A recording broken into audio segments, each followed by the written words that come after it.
तो मूवी की स्टार्ट होते ही हम एक काफी बड़े तूफान में एक आदमी को देखते हैं जिसका नाम फिंच होता है और उस टाइम उसने यूवी सूट पहना हुआ था। तब उसका रोबोट उसे बताता है कि यहाँ पर यूवी रेडिएशन काफी हाई है। इसके बाद फिंच एक स्टोर के अंदर चला जाता है और यहाँ पर उसके साथ उसका रोबोट भी था जिसका नाम डच होता है। फिंच देखता है कि उस स्टोर में काफी सारे लोगों की डेड बॉडीज थी। इसके बाद उसका रोबोट यानी डच वहाँ से चीजें उठाने लगता है। वहाँ पर फिंच को डॉग्स की फूड भी मिलती है जिसे वो ले लेता है। इसके बाद फिंच अपनी वैन में बैठकर वहाँ से चला जाता है और यहाँ पर हमें पूरे शहर का सीन दिखाया जाता है जहाँ पर सब कुछ डिस्ट्रॉय हो चुका था और वहाँ की हालत काफी खराब थी क्योंकि कुछ टाइम पहले ओजोन लेयर के जाने की वजह से टेम्परेचर काफी बढ़ गया था और यूवी रेडिएशन की वजह से लोग बाहर नहीं निकल सकते थे। इसी वजह से कुछ लोगों के अलावा सारे लोग मारे जा चुके थे। इसके बाद फिंच मैप देखता है जहाँ उसे पता चलता है कि वो हर जगह से खाना ले चुका है, लेकिन फिर भी वो सामान ढूंढने के लिए आगे बढ़ता है। लेकिन तभी वो सामने से तूफान को आता हुआ देखता है, इसीलिए वो किसी और रास्ते से जाकर शहर से निकलने लगता है, लेकिन वो तूफान उनके पीछे ही होता है। इसके बाद जब फिंच एक जगह पर गाड़ी रोकता है तो वहाँ पर तूफान आ जाता है। तब फिंच और उसका रोबोट यानी डच किसी तरह आगे बढ़ते हैं। इसके बाद फिंच डच को एक रूम में लेकर जाता है जहाँ पर वो खुद को और उसे साफ करता है। यहाँ पर हम ये जान पाते हैं कि फिंच काफी बीमार है क्योंकि उसे टीबी होती है। अब यहाँ पर हम ये भी जान पाते हैं कि जिस बिल्डिंग में अभी वो लोग होते हैं उसे फिंच ने अपना घर बनाया होता है। इसके बाद फिंच अपने डॉग से मिलता है। यहाँ हम देखते हैं कि वो दोनों एक दूसरे से काफी प्यार करते थे। इतनी ही देर में डच वहाँ पर वो सामान लेकर आता है जो कि उन्होंने स्टोर से लिया था। यहाँ पर फिंच अपने डॉग को खाना खिलाता है जो कि उसने स्टोर से लिया था। इसके बाद फिंच जब अपना खाने का सामान देखता है तो उसे पता चलता है कि उसके पास तो खाने का सामान बहुत थोड़ा ही रह गया है। इसके बाद फिंच बहुत सारी बुक्स लेकर एक मशीन में डाल देता है जहाँ वो मशीन खुद ही बुक्स को स्कैन करती है और इन्फॉर्मेशन निकालती है। अब यहाँ पर हम देखते हैं कि फिंच असल में एक रोबोट बना रहा है। इसके बाद फिंच रात को एक बुक पढ़ रहा होता है तो उसे पता चलता है कि रेडिएशन काफी बढ़ गई है। फिंच अपने डॉग को देखकर काफी दुखी होता है कि मेरे बाद इसका क्या होगा। इसके बाद हम फिंच को फिर से उसके लैब में काम करते हुए देखते हैं और यहाँ उसने रेडिएशन की सारी इन्फॉर्मेशन भी रोबोट में डाल दी थी। इसके बाद जब वो रोबोट को तैयार कर रहा होता है तो उसे पता चलता है कि उसे 2 कैमरास चाहिए। तब वो डच के कैमरास निकाल कर उस नए रोबोट में लगाता है। इसके बाद जैसे ही वो रोबोट को ऑन करता है तो उसके अंदर डाटा ट्रांसफर होना शुरू हो जाता है। अब फिंच उस रोबोट से बात करना चाहता है। तब रोबोट भी खुद को मूव करने लगता है। यहाँ पर फिंच अपने बनाए हुए रोबोट को चेक करता है तो काफी खुश होता है और वो अपने डॉग को कहता है कि तुम्हें एक नया दोस्त मिलने वाला है। आगे आगे फिंच उस रोबोट पर और काम करता है, उसे बोलना सिखाता है जिसमें वो रोबोट अब आहिस्ता आहिस्ता बोलने लग जाता है। तब फिंच उसे बोलता हुआ देखकर काफी खुश हो जाता है। इसके बाद फिंच उससे पूछता है कि चलो तो मुझे अपने बारे में कुछ बताओ, जिस पर वो रोबोट कहता है कि रोबोट्स इंसानों को नुकसान नहीं पहुंचाते बल्कि वो तो इंसानों का ख्याल रखते हैं। यहाँ पर हम ये नोटिस करते हैं कि फिंच के डॉग को ये नया रोबोट अच्छा नहीं लगा था। फिर वो रोबोट फिंच को बताता है कि मुझे इस तरह से डिजाइन किया गया है कि मैं इंसानों और जानवरों का ख्याल रखूं। तब फिंच उसे कहता है कि मेरे लिए मेरा डॉग बहुत इंपॉर्टेंट है, तुम्हें इसका ख्याल रखना है। इसके बाद वहाँ पर लाइट्स ऑफ हो जाती हैं। तब खराबी चेक करने के लिए फिंच ऊपर जाता है और एक वायर को ठीक करता है जिससे वहाँ पर लाइट आ जाती है और रोबोट भी जाग जाता है। और तभी फिंच देखता है कि बाहर तो तूफान आ रहा है और इसी वजह से लाइट्स ऑफ हो गई थी। इसके बाद फिंच जब रोबोट के पास आता है तो रोबोट उसे बताता है कि काफी बड़ा तूफान आने वाला है और 24 घंटों तक वो तूफान हम तक पहुंच जाएगा और हम नहीं बच पाएंगे उसमें क्योंकि वो करीब 40 दिनों तक यहाँ पर रहने वाला है। तब ये सुनकर फिंच समझ जाता है कि उन्हें यहाँ से निकलना होगा। खाना खाने के बाद फिंच सोचता है कि उसने आगे क्या करना है, यानी आगे कहाँ पर जाना, लेकिन यहाँ पर अभी उसका एक काम अधूरा था क्योंकि उसने तो रोबोट की पूरी बॉडी भी तैयार करनी थी अभी। इसके बाद वो सैन फ्रांसिस्को जाने का सोचता है और तभी फिंच के मुँह से खून आता है जिसकी वजह से वो काफी दुखी हो जाता है। इसके बाद फिंच उस रोबोट की बॉडी भी तैयार कर लेता है। वो रोबोट अपने हाथों को देख रहा होता है। फिंच उस रोबोट को चलना सिखाता है और जब रोबोट चलना स्टार्ट करता है तो फिंच उसे अपने पीछे आने के लिए कहता है और फिर देखते ही देखते वो रोबोट काफी अच्छे से चलने लगता है जिसकी वजह से फिंच काफी खुश होता है।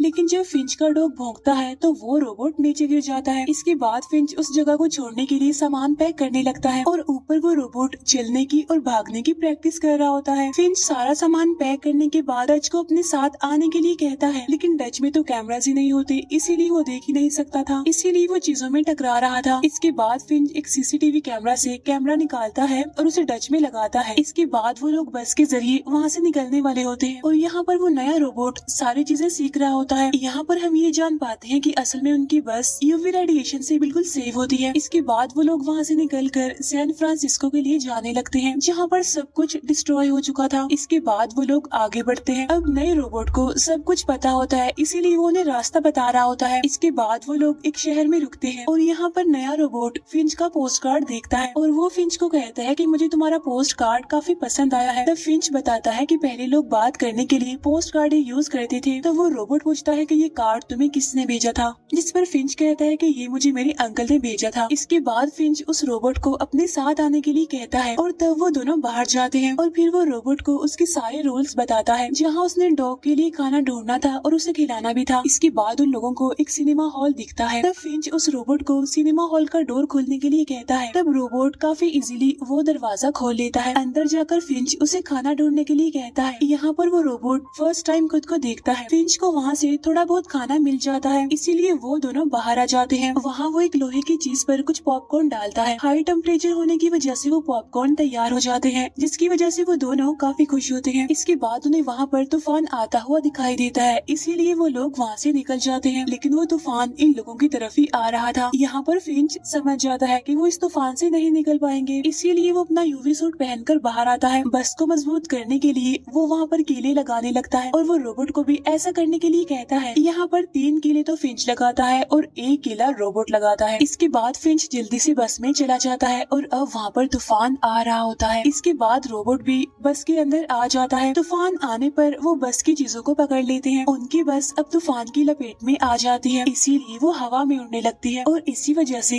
3 कीले निकल जाते हैं, लेकिन अभी भी वहीं पर गड़ा हुआ था। फिर वहाँ से तूफान जाने के बाद बस अपनी जगह पर आ जाती है। वो लोग बिल्कुल सही सलामत होते हैं, उन्हें कोई भी चोट नहीं आती। इसके बाद फिंच और वो रोबोट बाहर आते हैं। तब फिंच देखता है कि सारे कीले निकल चुके थे, लेकिन जो कीला उस रोबोट ने लगाया है वो नहीं निकला, इसीलिए वो उस रोबोट की तारीफ करता है। अब यहाँ पर एक टायर टूट गया होता है और जब रोबोट उस टायर को लाता है तो उन्हें पता चलता है कि टायर लगाने के लिए उनके पास जैक तो है ही नहीं। फिंच की बात उस रोबोट को बताता है कि बगैर जैक के हम टायर को फिक्स नहीं कर सकते। यहाँ पर हम देखते हैं कि वो रोबोट उस पूरी बस को उठा लेता है और फिर वो फिंच को टायर लगाने के लिए कहता है। तब यहाँ पर फिंच इजीली टायर को लगा लेता है। यहाँ पर फिंच फिर से रोबोट की तारीफ करते हुए उसे कहता है कि तुम एक अच्छे जैक बन सकते। यहाँ पर फिंच उस रोबोट को कहता है कि तुम अपना नाम जैक ही रख लो। तो वो रोबोट कहता है कि नहीं, मुझे अपना नाम विलियम शेक्सपियर रखना है। तब फिंच कहता है ओ नो नो, ये नाम तो काफी बड़ा है। इसके बाद वो दोनों मिलकर उस रोबोट का नाम जेफ कंफर्म कर लेते हैं। नेक्स्ट डे फिंच बस के ऊपर सोलर सिस्टम सेट करके अंदर जाकर सो जाता है, लेकिन तभी वो नया रोबोट यानी जेफ और उसका डॉग भौंकने लगता है, इसीलिए फिंच की आंख खुल जाती है। तब नया रोबोट यानी जेफ उसे बताता है कि मैं डॉग्स की लैंग्वेज सीख रहा था। वो कहता है कि मुझे ये लगता है कि आपका डॉग मुझे पसंद नहीं करता। तब फिंच कहता है कि तुम दोनों को एडजस्ट होने में, तुम्हारी दोस्ती होने में थोड़ा टाइम लगेगा। इसके बाद वो लोग वहाँ से निकल जाते हैं। इस बार जेफ फिंच के साथ आगे बैठता है। इसके बाद वो लोग गोल्डन ब्रिज के लिए जाने लगते हैं। यहाँ पर जेफ फिंच से पूछता है कि ये ट्रस्ट क्या होता है। तब फिंच उसे समझा नहीं पाता। तब फिंच उसे अपनी ही कहानी सुनाता है। वो कहता है कि काफी सालों पहले कुछ लोगों के साथ में काम करता था, लेकिन वो सारे लोग कम अकल थे और हम लोग असल में एक प्रोजेक्ट पर काम कर रहे थे और वहाँ फिंच के अलावा सबको यही लग रहा था कि सॉफ्टवेयर का इशू सॉल्व होने वाला नहीं है, लेकिन फिर फिंच ने उस सॉफ्टवेयर इशू को सॉल्व कर दिया। इस वजह से उसके बॉस ने उसे काफी अप्रिशिएट किया, उसकी तारीफ की। फिंच यहाँ पर कहता है कि बेशक वो काम मैंने अकेले ने किया था, लेकिन मैंने अपने बॉस को बताया कि ये काम हम सब ने मिलकर किया है, न कि मैंने अकेले ने, और इस तरह से मैंने सबका ट्रस्ट यानी सबका भरोसा जीत लिया। और यही मतलब होता है ट्रस्ट का, और ऐसे ही लोगों पर अपना ट्रस्ट बनाया जाता है। लेकिन ये चीज भी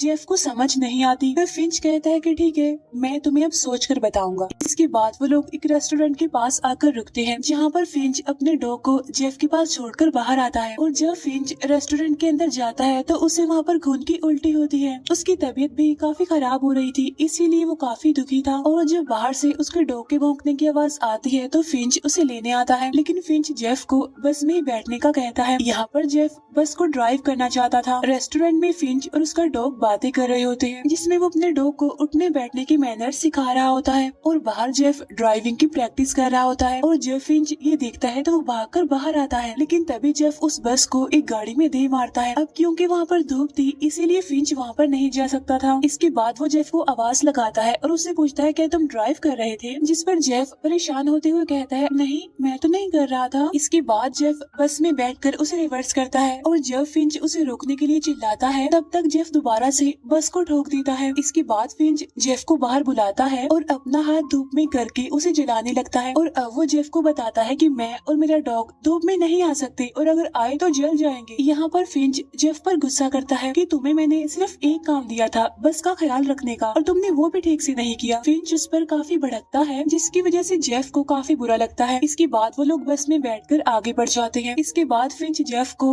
बस चलाने देता है और फिर देखते ही देखते जेफ बिल्कुल ठीक गाड़ी चलाने लगता है। तब इस बात की वजह से फिंच काफी खुश होता है। इसके बाद वो जेफ को 50 किलोमीटर की स्पीड पर बस को चलाने के लिए कहता है। तब जेफ ऐसा ही करता है और वो लोग आगे बढ़ते हैं। इसके बाद रात को वो एक जगह पर रुकते हैं जहाँ जेफ को आसमान काफी खूबसूरत लगता है। तब फिंच उसे बताता है कि ओजोन लेयर के जाने के बाद चीजें काफी बदल चुकी हैं और अक्सर ऐसा होता है कि आसमान ऐसे ही खूबसूरत दिखता है। यहाँ पर जेफ उससे पूछता है कि अगर रात में खतरा होता है तो हम दिन में सफर क्यों नहीं कर सकते, जिस पर फिंच कहता है कि उसकी एक वजह है, क्योंकि रास्ते में काफी खतरा होता है और वो खतरा होता है इंसानों का। यानी रात में बेशक हम यूवी रेडिएशन से बच जाएं, लेकिन हमें इंसानों का खतरा होता है और किसी भी इंसान पर हमें भरोसा नहीं करना चाहिए। यहाँ पर फिंच को खांसी होती है, इसीलिए वो सोने के लिए चला जाता है, जिस पर जेफ कहता है कि मैं बाहर ही रुकूंगा। नेक्स्ट डे जेफ को कोई आवाज सुनाई देती है, इसीलिए वो बस में जाता है, जहाँ पर वो देखता है कि फिंच को खून की उल्टियाँ आ रही हैं और वो काफी बीमार भी है। तब यहाँ पर जेफ उससे पूछता है कि आपकी हेल्प करने के लिए मुझे क्या करना चाहिए। तब फिंच उसे डॉक्टर को बुलाने के लिए कहता है। इसके बाद जेफ अपनी नॉलेज को देखता है जो कि उसे बुक से मिली थी। तब उसके मुताबिक वो फिंच के सर पर गीला कपड़ा रखता है। यहाँ पर वो फिंच का काफी ख्याल रखता है और उसे ऐसा करता फिंच का डॉग भी देख रहा था। अब फिंच की तबीयत भी आहिस्ता आहिस्ता ठीक होने लगती है। इसके बाद जेफ बस चलाकर एक मॉल के पास आ जाता है। इसके बाद वो देखता है कि फिंच तो सो रहा है, इसीलिए वो पहले वाले रोबोट इन डच को बाहर निकालता है और उसके साथ खाना लेने के लिए बाहर जाता है। इसके बाद वो दोनों मॉल के अंदर जाकर सामान इकट्ठा करने लगते हैं। उधर बस में फिंच की आंख खुल जाती है और जब वो बाहर देखता है तो डर जाता है। जहाँ जेफ खाने का सामान इकट्ठा कर रहा था, फिंच यूवी सूट पहनकर मॉल में आ जाता है। डच को खाने की चीज का एक पैकेट दिखता है, इसीलिए वो उसे उठाने जाता है तो गिर जाता है और वो एक चीज में फंसकर टूट जाता है। तब उसकी आवाज सुनकर फिंच वहाँ पर आता है। तब वो दिखता है कि डच तो टूट गया है, इसीलिए अब फिंच उसे ऑफ कर देता है। इसके बाद फिंच को एक जगह से आवाज आती है, इसीलिए वो चेक करने के लिए वहाँ पर जाता है। तब उसे वहाँ पर जेफ मिलता है जो कहता है कि मैं सामान इकट्ठा कर रहा हूँ। तब फिंच उसे कहता है कि हम लोग सामान जमा करने के लिए कहीं पर भी नहीं रुक सकते और ये जगह खतरे से खाली नहीं है, इसीलिए वो दोनों बस में बैठकर वहाँ से चले जाते हैं। यहीं पर वो नोटिस करते हैं कि गाड़ी उनका पीछा कर रही है, इसीलिए फिंच वहाँ से निकलकर सिटी एरिया में आ जाता है। इसके बाद फिंच जेफ को गाड़ी चलाने के लिए कहता है और ये भी कहता है कि अपनी गलती की वजह से हम मारे जा सकते हैं। इसके बाद फिंच अपनी एक गन निकालता है। इसके बाद वो लोग आगे बढ़ रहे होते हैं। अब वो लोग रात तक अपना सफर करते रहते हैं, लेकिन अभी तक वो गाड़ी भी उनका पीछा कर रही थी। तब फिंच जेफ को तेज स्पीड में गाड़ी चलाने के लिए कहता है, इसीलिए अब वो लोग गाड़ी से काफी दूर निकल आते हैं। आगे जाकर उन्हें एक बाईपास दिखता है। तब फिंच बस को ऊपर से नीचे लेता है। इसके बाद वो लोग ब्रिज के नीचे जाने लगते हैं। जेफ यहाँ पर फिंच को कहता है कि हम ब्रिज के नीचे नहीं जा सकते, लेकिन फिंच उसकी कोई भी बात नहीं सुनता। इसके बाद वो लोग वहीं पर गाड़ी रोक लेते हैं। यहाँ पर फिंच काफी डरा होता है और तभी जेफ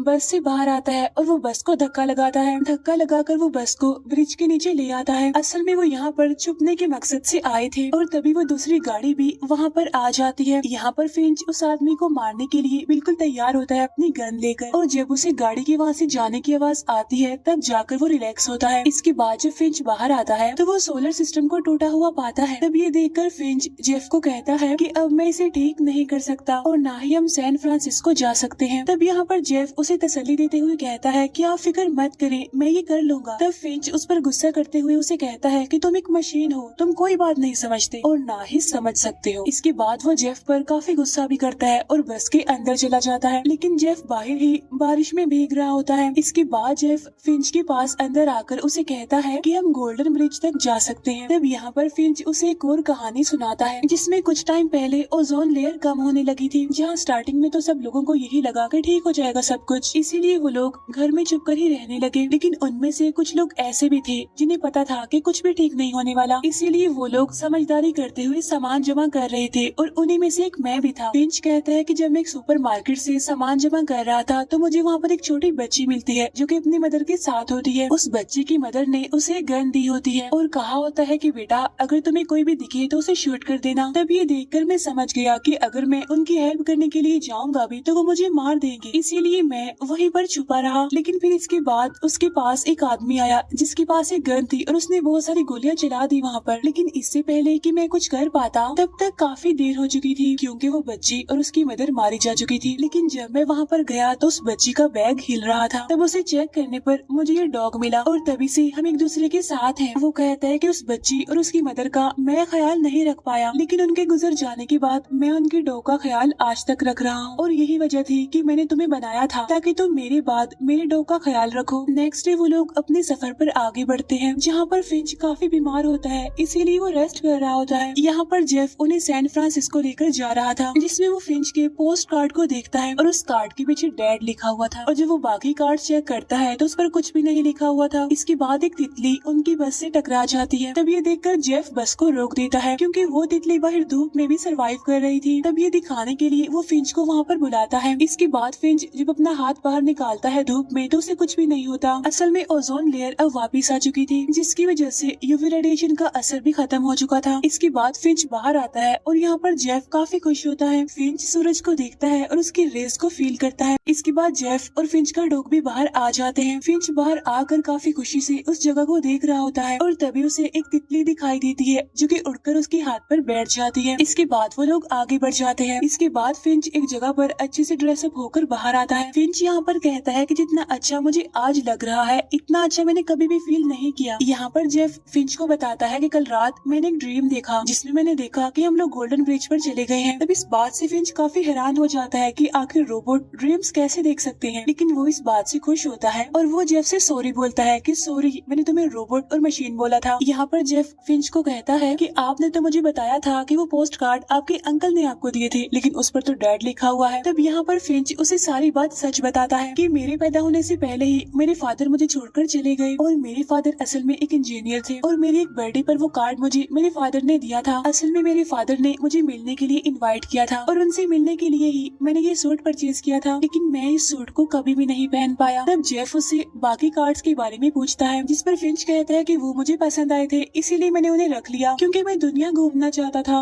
लेकिन अपने सिटी के अलावा मैं कभी भी कहीं पर नहीं गया। यहाँ पर फिंच ये भी कहता है कि गोल्डन ब्रिज पर खड़े होकर अच्छा फील करना ह्यूमंस का एक अच्छा एक्सपीरियंस है। तब जेफ उसे कहता है कि हम भी वहाँ पर जरूर जाएंगे, जिस पर फिंच कहता है कि नहीं मैं नहीं जा सकता क्योंकि मैं मरने वाला हूँ। तब ये सुनकर जेफ काफी दुखी होता है। फिंच जेफ को कहता है कि तुम मुझसे प्रॉमिस करो कि मेरे मरने के बाद मेरे डॉग का ख्याल रखोगे, जिस पर जेफ कहते हैं हाँ प्रॉमिस, मैं इसका बहुत ख्याल रखूंगा। इसके बाद फिंच जेफ को उसके डॉग के साथ खेलने के लिए कहता है, लेकिन वो डॉग जेफ के साथ नहीं बल्कि फिंच के साथ ही खेल रहा था। वो बार बार बॉल लाकर फिंच को ही दे रहा था। तब ये देखकर जेफ समझ जाता है कि वो डॉग उसे पसंद नहीं करता। तब फिंच कहता है कि बेफिक्र रहो, आहिस्ता आहिस्ता वो तुम्हारे साथ एडजस्ट हो जाएगा। इसके बाद फिंच को एक बार फिर से खून की उल्टी आती है। तब जेफ उसे बस की तरफ ले जाने लगता है। यहाँ पर फिंच और जेफ एक दूसरे को गले मिलते हैं। इसके बाद फिंच जब बस में जा रहा होता है तो उसका डॉग भी उसके साथ ही चला जाता है। अंदर जाकर वो दोनों खेलने लगते हैं, जिसकी वजह से जेफ काफी अकेला फील करता है और काफी दुखी होता है। इसके बाद फिंच बस के अंदर सो जाता है और बाहर जेफ सारा सामान इकट्ठा करने में बिजी होता है। रात को फिंच का डॉग रोने लगता है। तब ये देखकर जेफ समझ जाता है कि फिंच मर चुका है। इसके बाद जेफ फिंच की डेड बॉडी और उसके यूवी रेडिएशन सूट को भी जला देता है। अब यहाँ फिंच के मरने की वजह से जेफ और उसका डॉग काफी दुखी होते हैं। नेक्स्ट डे जेफ सोचता है कि उसे क्या करना चाहिए। तब उसे याद आता है कि मैंने भी वही करना है जो फिंच करता था, यानी वो डॉग के लिए खाना निकालता है और उसे खाना खिलाता है। इसके बाद वो डॉग जेफ के साथ खेलने लगता है। इस वजह से जेफ काफी खुश होता है। इसका मतलब ये था कि वो डॉग जेफ के साथ रहना सीख गया है। नेक्स्ट डे वो दोनों सैन फ्रांसिस्को के लिए जाने लगते हैं, जहाँ पर उन्होंने गोल्डन ब्रिज जाना होता है। फिर वो दोनों एक दूसरे के साथ खुश होते हुए अपने सफर पर आगे बढ़ जाते हैं और काफी लंबा सफर करने के बाद वो गोल्डन ब्रिज तक पहुँच जाते हैं। और तब जेफ फिंच के कहने के मुताबिक ब्रिज के ऊपर जाकर ह्यूमन एक्सपीरियंस की तरह फील करता है। वहीं पर जेफ को एक पेपर नोट मिलता है, जिस पर एक लड़की ने लिखा होता है कि वो सर्वाइवर है और वो एक जगह पर छुपी हुई है। तब यहाँ पर जेफ उस लड़की की हेल्प करने का डिसाइड करता है। इसके बाद वो फिंच के पोस्ट कार्ड पर अपनी ड्राइंग बनाकर वहाँ लगा देता है। इसके बाद जेफ और वो डॉग उस लड़की की हेल्प करने के लिए वहाँ से निकल जाते हैं। अब यहाँ पर जेफ डॉग को अपनी कहानी सुनाता है और इसी के साथ ही ये मूवी यहीं पर एंड हो जाती है।